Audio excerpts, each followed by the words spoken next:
Un pequeño país feliz, con instituciones sociales modelo. Un país que protegía a los ancianos, a los hijos ilegítimos, como se les llamaba en aquel momento, y a las mujeres. Así describía al Uruguay Albert Einstein en 1925, en una visita en la que, según contaba, lo recibieron con una genuina cordialidad como raramente encontró en su vida. No nos debería sorprender que Albert Einstein describiera al Uruguay así, porque ese es el país con el que soñó don José Valle y Ordóñez mientras vivía en Europa.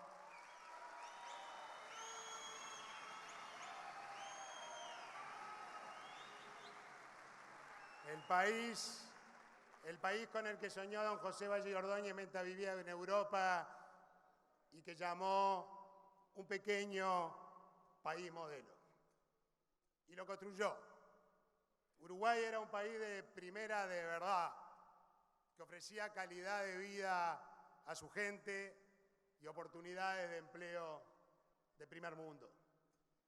Al Uruguay llegaba gente de todas partes, huyendo de la guerra, de la opresión, de la miseria, para encontrar oportunidades y construir un futuro. Mi papá fue uno de ellos. Por aquellos tiempos en que nos visitó Albert Einstein, un uruguayo ganaba el doble que un italiano, ganaba lo mismo que un francés, que un español y que un sueco. Hoy, un uruguayo gana la mitad que un español, gana menos de la mitad que un italiano, que un francés y que un sueco, hasta gana menos que un chileno. La frontera del desarrollo nos queda cada vez más lejos y es lógico que nuestros jóvenes, especialmente los más preparados, sueñen con irse porque no sienten, no imaginan que pueden construir un futuro afincados en la tierra que los vio nacer. Nadie le impuso al Uruguay el mote de paisito. Nos lo asignamos nosotros mismos. La pregunta es ¿por qué lo hicimos? ¿Por qué nos definimos así de chiquitos, así de melancólicos, así de asustados frente a la vida? No por casualidad el término paisito nace y sobre todo crece entre aquellos uruguayos que tuvieron que irse a otras tierras. ¿Qué otra cosa podían tener sino cariño por ese país que los había expulsado de dos grandes maneras? Por falta de trabajo y de oportunidades a lo largo de décadas o por la falta de libertad durante la dictadura. El sobrenombre paisito pega con la tristeza. Es como decir un país poca cosa, pero es el mío. Nunca se habló del paisito en los viejos tiempos. Más bien las consignas eran, como el Uruguay no hay, la Suiza de América, que entre paréntesis nadie le dice a Suiza el paisito de Europa. Y por el camino que vamos, esta decadencia no se detiene. La mitad de los chiquilines que nacen hoy en el país nacen en barrios pobres que rodean a todas las ciudades.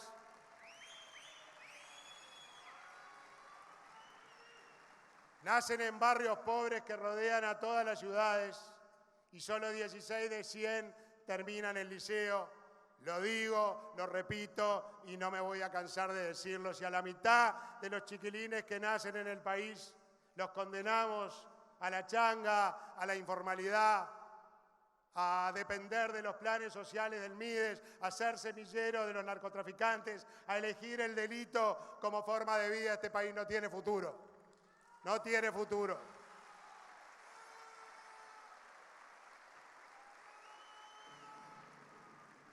Tenemos más TV planas, tenemos más computadoras, tenemos más celulares, tenemos más autos, tenemos más motos, tenemos más bienes materiales, pero somos una sociedad más crispada, más agresiva, más violenta, más fracturada. Hemos perdido la capacidad de convivir en armonía, hemos perdido lo más lindo que tenía el Uruguay.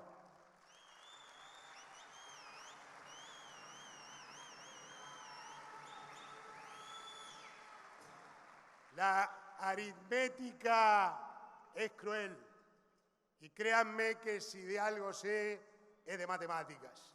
Si no revertimos esta situación, nuestra sociedad va a ser irreconocible en poco tiempo. ¿Por qué pasamos de ser un país de primera a ser un paisito? ¿Qué fue lo que nos pasó? ¿Cómo es que pasamos de que gente como Einstein nos admire por cómo protegíamos a los más débiles de nuestra sociedad, a condenar a 80.000 chiquilines a una vida sin futuro por el barrio en el que nacen? ¿Cómo? La primera crisis moderna nos dio un gran cachetazo. Y ante la desocupación y la crisis que se gestó en 1929 durante la Gran Depresión, nos volvimos adictos al corto plazo y no pudimos salir nunca más. La primera manifestación de la adicción al corto plazo fue el proteccionismo. Para proteger empleos en el corto plazo, comprometimos el porvenir. Nos dimos el lujo de aislarnos del mundo, de la competencia, de la innovación, el lujo de ser caros y poco competitivos, el lujo de no salir a conquistar mercados, como lo hizo Chile, que entendió perfectamente que un país chico precisa mercados grandes y con gobiernos socialistas, democristianos, liberales, siguió por el trillo y hoy tiene acuerdos de libre comercio que le permiten ingresar sin impuestos al 83% de los países, a países que representan el 83% de la economía mundial.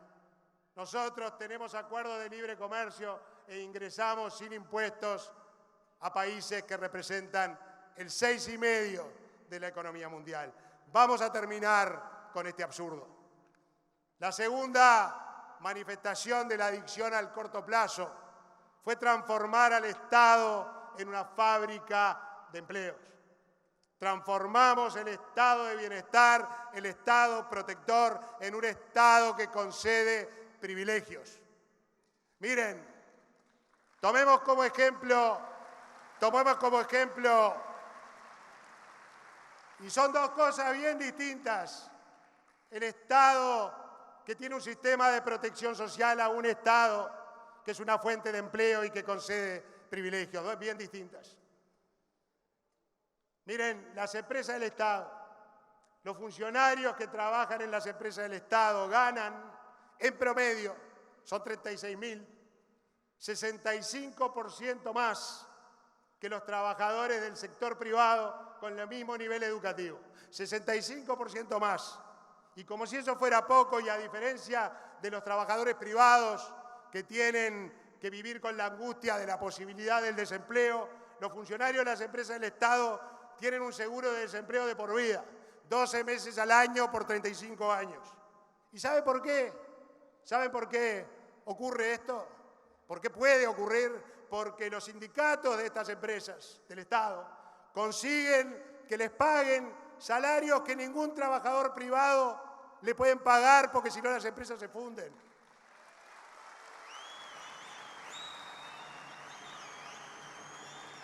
Tampoco lo consiguen los docentes.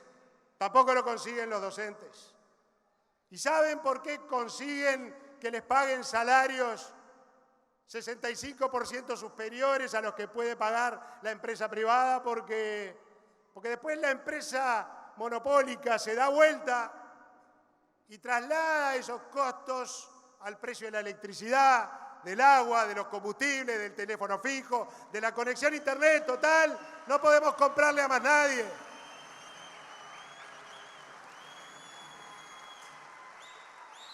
Eso es un sistema de privilegios.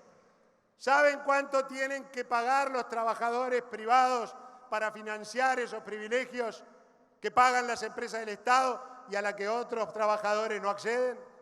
1.212 pesos por mes. Todos y cada uno de ustedes, todos y cada uno del millón de personas que trabajan por un salario en el Uruguay, pagan 1.212 pesos por mes sin darse cuenta cuando les llega la cuenta de luz, del agua, del teléfono fijo, de la conexión a internet o cuando carga nafta. 1.212 pesos más que lo que debería pagar por mes cada trabajador. Y aquí no termina la historia de los privilegios, porque los monopolios de las empresas también se usan para cobrarnos impuestos a escondidas, por la puerta de atrás, sin aprobación del Parlamento. ¿Sabían que la UTE en 2018 nos cobró de más y ganó por eso 350 millones de dólares que le transfirió al gobierno para tapar el agujero que tiene porque no llega a fin de mes?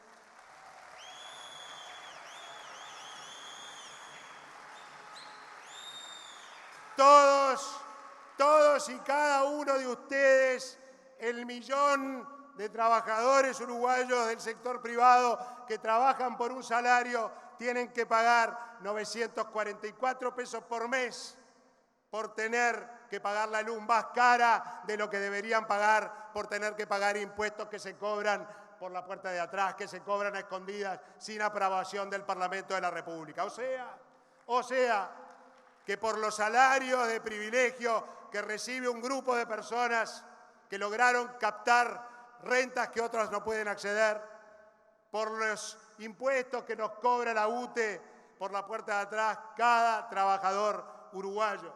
Ese millón de trabajadores que trabajan por un salario en el sector privado pagan 2.156 pesos por mes cuando les llegan las facturas de ANCAP, de UTE, de OCE y de ANTEL. Así construimos una sociedad de privilegios, dividida entre los que acceden a esos privilegios a través del poder monopólico de las empresas del Estado y el millón de trabajadores privados que quedan afuera del juego. Los docentes también quedan afuera del juego. Vamos a terminar con esta injusticia. La vamos a terminar.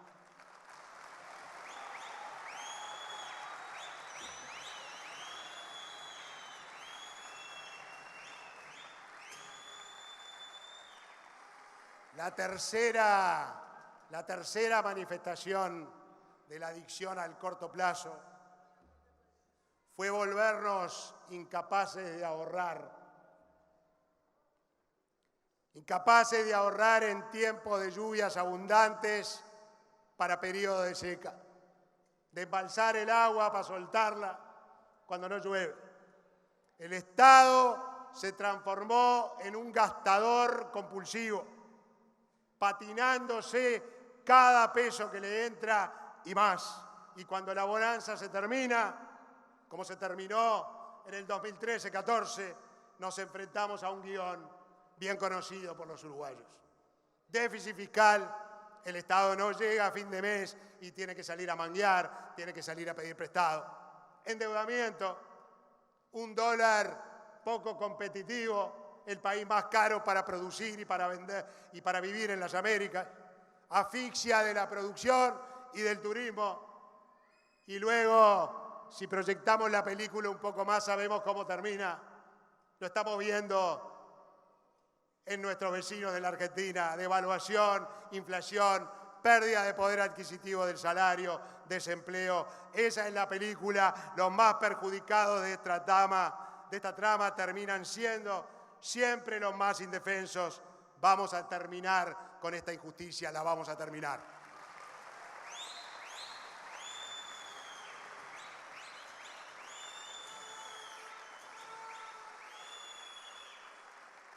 La cuarta manifestación de esta adicción al corto plazo es el cambio a la uruguaya.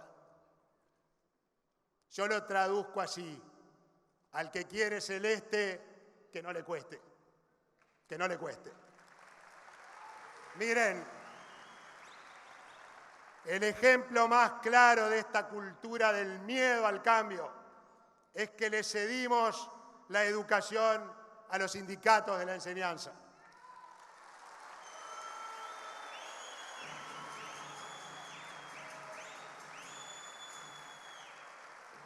Le cedimos la educación a los sindicatos de la enseñanza, perjudicando en el proceso a los adolescentes que abandonan el sistema educativo al por mayor, a los chiquilines que aprenden poco y nada y a los docentes que hoy están desmotivados, desvalorizados, sin el reconocimiento social que merecen y que nunca debieron perder. Vamos a terminar con esta injusticia, la vamos a terminar.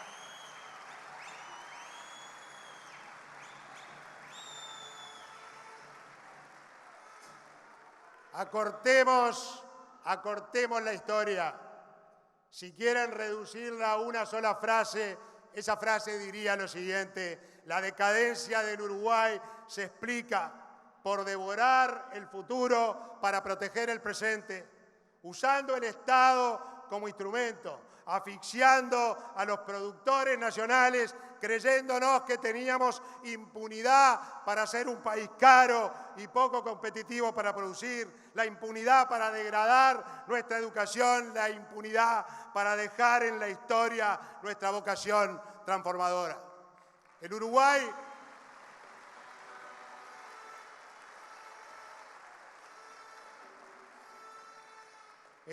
es como un adicto que no puede salirse de la droga que lo hace feliz por 15 minutos.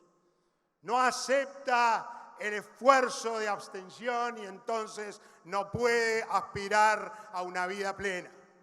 Si lo hacemos, Nueva Zelanda no queda tan lejos.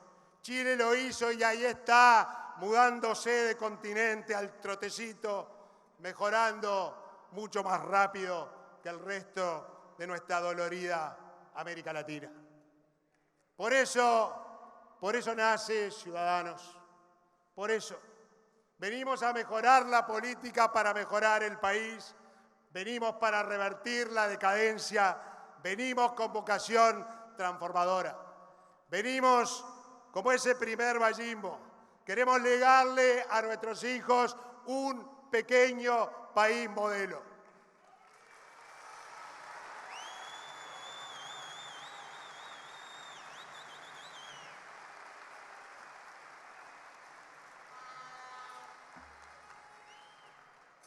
Tengámoslo claro todos los adultos que estamos aquí hoy, esto no es para nosotros. Vamos a trabajar por nuestros hijos. Un pequeño país modelo. Los vallistas no soñamos con utopías, no soñamos con espejismos, no creemos en mundos perfectos. Creemos en obras humanas y por lo tanto imperfectas, modestas. Un pequeño país modelo. ¿Qué es eso? ¿Qué es un pequeño país modelo? Un país justo, un país amable, un país que convive en armonía, orgulloso de tener un pueblo educado y donde los valores cívicos tienen raíces profundas. Eso es un pequeño país modelo.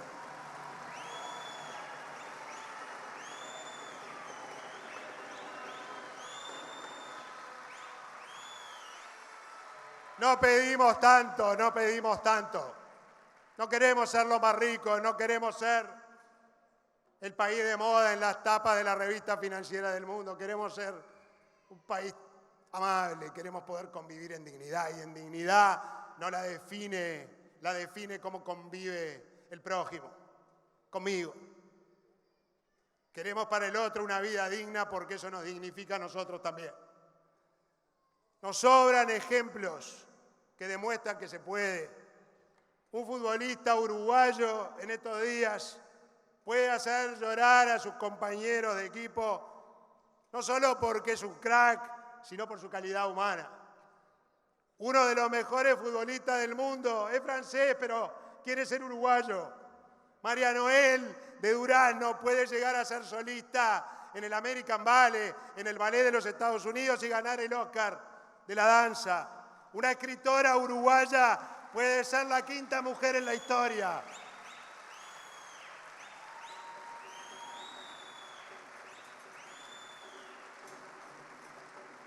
Una escritora uruguaya puede ser la quinta mujer en la historia en ganar el premio más prestigioso de la literatura en español. Unos chiquilines del Liceo de Miguel pueden terminar ganando premios en la NASA, en Houston.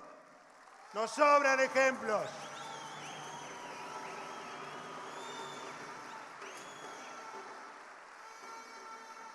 Nos sobran ejemplos que demuestran que podemos construir un mejor futuro, que podemos ser un mejor país.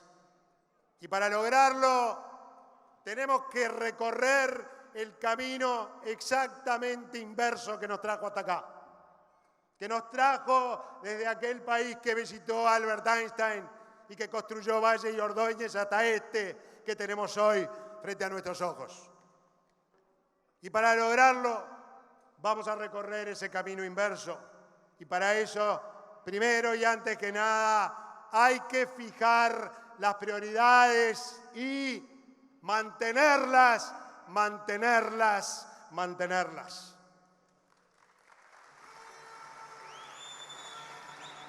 No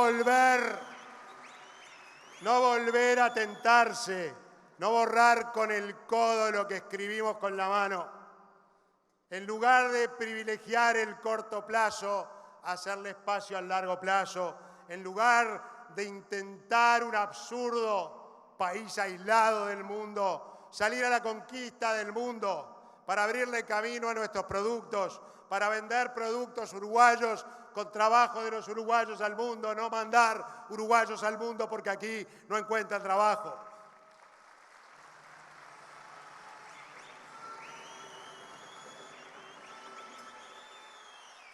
En lugar de gastar más de lo que recaudamos, ahorrar prudentemente en las buenas para cuando vienen las malas, para dejar de andar a los altos, temiendo cuándo va a llegar la próxima crisis. En lugar de que el Estado sea una fábrica de empleos, que sea una fuente de estímulo para el desarrollo productivo privado y vuelva a ser lo que nunca debió dejar de ser, el protector de los menos afortunados en nuestra sociedad.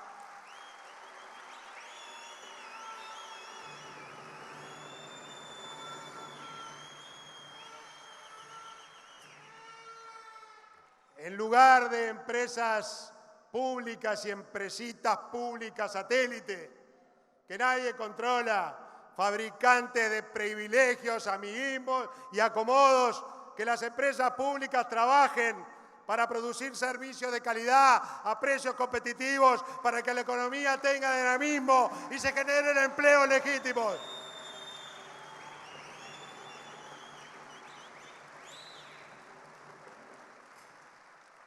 En lugar de decirle sí señor a los sindicatos de la enseñanza para evitarnos un lío de corto plazo, implementar la reforma educativa que el país pide a gritos.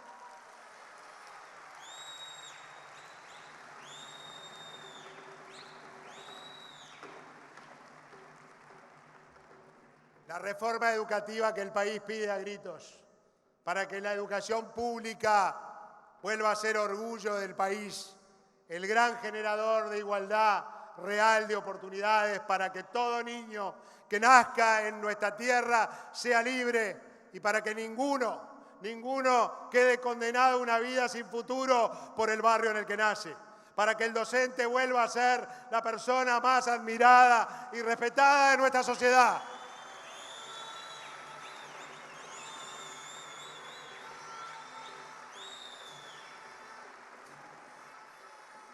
Me tocó vivir de primera mano el poder transformador de la educación.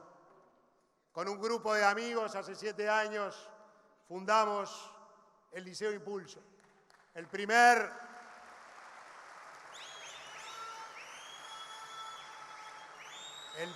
liceo privado, gratuito y laico, que funciona en la cuenca de Cansavalle, el conjunto de barrios más pobres de Montevideo. Ni por asomo crean que fui el protagonista de esa hermosa historia, fueron otros, pero yo fui un testigo privilegiado. Allí donde había un baldío hace 7 años, hoy hay un liceo modelo con una arquitectura hermosa, con 600 chiquilines estudiando de primero de liceo a sexto de bachillerato.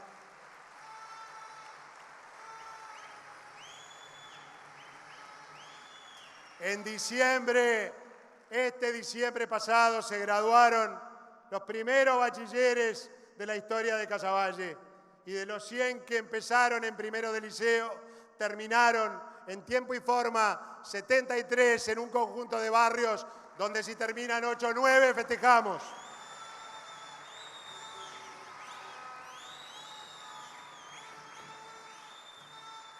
El milagro es posible.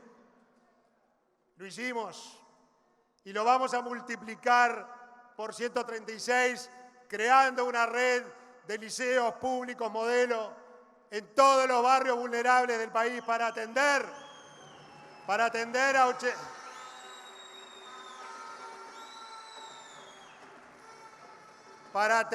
a los 80.000 chiquilines que hemos dejado abandonados, para crear para ellos otra trayectoria de vida, otro futuro posible y un mejor futuro. Y así vamos a empezar a revertir la fractura social desde esos 136 liceos y toda la secuela de marginalidad, de fractura social, de delito, de violencia, de droga y de miedo y de inseguridad que trae detrás. El milagro es posible y funciona. Con un proyecto educativo así concebido, se comprometen los docentes porque se los respeta, porque se los dignifica y porque ellos saben que pueden tocar con la varita mágica la vida de estos chiquilines, salvarlos. Se comprometen las familias, por la razón más sencilla del universo y que sabemos de memoria todos los que somos padres, que no hay nada más importante en nuestra vida que nuestros hijos. Y se comprometen los chiquilines,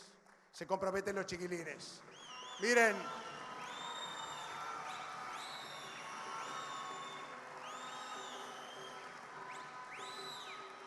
hace 3 años, en la fiesta de fin de año de Impulso, me puse a conversar con una niña que está en cuarto de liceo, estaban entonces en cuarto de liceo. Y le pregunté, ¿qué vas a hacer cuando termines el liceo? Y me contestó, voy a ser pediatra, así, sin anestesia. Le dije, pero ya sabes que vas a hacer medicina y además que vas a ser pediatra. Sí, porque me gustan mucho los niños, me contestó, y además voy a estudiar mucha computación porque cuando yo sea médico se va a usar mucha computación en la medicina. Esto quiero que entiendan el alcance y la importancia que esto tiene. Era una niña que estaba en cuarto de liceo. Una niña que cuando terminó la fiesta se fue a un hogar que pasa enormes privaciones materiales, probablemente una realidad familiar compleja y sin embargo esa niña ya no está más allí. Su geografía física no importa, ella ya está soñando que va a ir a la universidad, está soñando que va a estudiar medicina, está soñando que se va a especializar en pediatría, está soñando que va a atender a sus chiquilines en el consultorio y llevar las fichas en su computadora. Esa chiquilina sabe que tiene futuro, esa chiquilina no va a embarazarse prematuramente a los 15 años y comprometer su futuro porque lo tiene. Ningún chiquilín se va a quemar el cerebro con pasta base y comprometer su futuro si lo tiene. El mejor antídoto, el mejor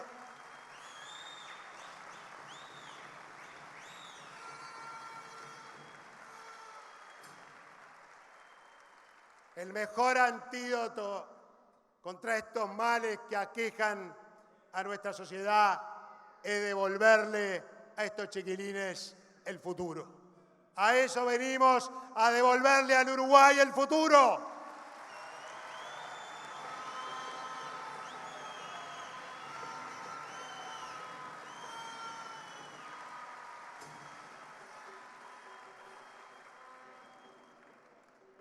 Gracias a todos por venir de todos los rincones del país, a los que vinieron de cerca, a los que vinieron de lejos. Gracias a todos los que trabajan por este proyecto y a todos los que como ustedes están. Ustedes son el cambio, ustedes son este movimiento ciudadano.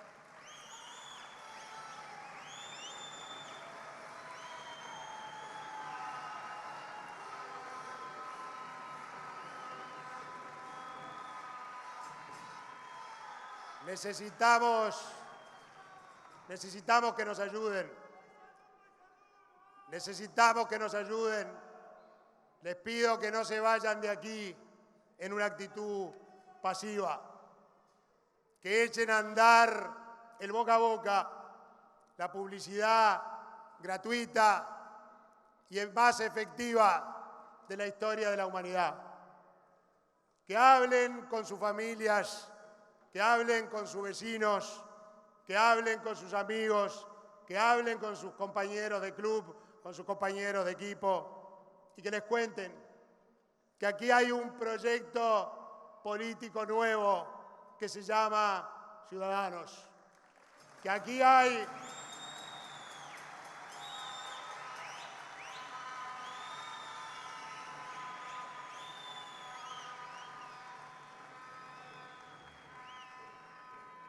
hay un proyecto político que se llama Ciudadanos, que acá hay un proyecto de país serio, que aquí hay propuestas concretas, factibles, financiables, posibles y probadas para encarar los desafíos que plantea el porvenir, que aquí hay un grupo de hombres y mujeres con vocación de servicio que vienen a entregarlo todo, no vienen a pedir nada para cambiar el rumbo del país, para construir un mejor futuro.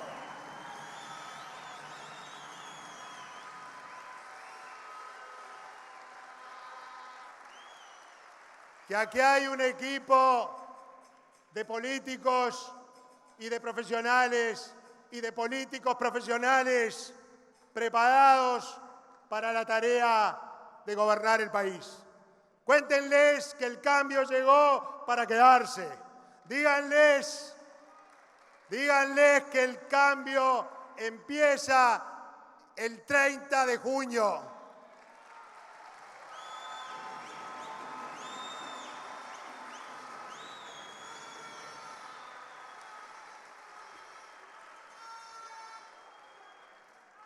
Que el cambio empieza el 30 de junio, que ese día, en las elecciones internas, el voto es voluntario. El voto es voluntario, pero se juega el futuro del país. Díganles que por favor vayan a votarnos, que confíen en nosotros, que no los vamos a defraudar. Estamos aquí para servir, pero el destino está en sus manos. Llegó el tiempo de los ciudadanos, llegó el tiempo de Ciudadanos. Muchas gracias.